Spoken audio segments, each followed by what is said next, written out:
పింఛన్దారులకు ఒక bad news వినబడబోతుందా? దాదాపు 10 లక్షల పింఛన్లకు కోత పడబోతుందా? వైసీపీ అయితే ఇదే ప్రధాన ఆరోపణ అయితే చేస్తుంది. ఎందుకంటే రాష్ట్ర బడ్జెట్ కేటాయింపులు చూస్తే కనుక కొత్త పింఛన్లు వస్తాయనే దానికి అసలు విషయం పక్కకి వెళ్ళిపోయింది. కానీ దాదాపు 10 లక్షల మందికి అయితే కోత పడే అవకాశం ఉంది అని ప్రధానంగా చెప్తున్నారు. ఎందుకంటే ఎన్నికల హామీ వాళ్ళు ఇచ్చింది 50 ఏళ్లకే పింఛన్ అనేది, అది కూడా పక్కకి వెళ్ళిపోయింది. ఇక్కడ దాని గురించి లేదు. కాకపోతే ప్రస్తుతం పింఛన్ల వ్యయం ఏడాదికి 32,000 కోట్లు అవుతుందట.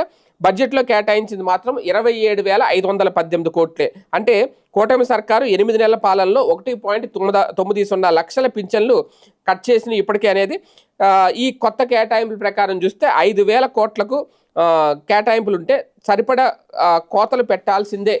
పెట్టకపోతే కనుక ఈ బడ్జెట్ సరిపోదు అనే లెక్కలైతే వినిపిస్తున్నాయి. ఇది ఎంతవరకు కరెక్టో తెలియదు. 8 ఏళ్ల క్రితం వరకు 5 ఏళ్ళు హాయిగా గుండెల మీద చేసుకొని ప్రతి నెల టెన్షన్గా ఇంటి వద్దే కూర్చొని పింఛన్లు తీసుకున్న లక్షల మంది లబ్ధిదారులు కూటమి ప్రభుత్వం వచ్చాక ఎప్పుడు ఎలా తమ పింఛన్కి ఎసరు పెడతారని భయపడుతున్నారట.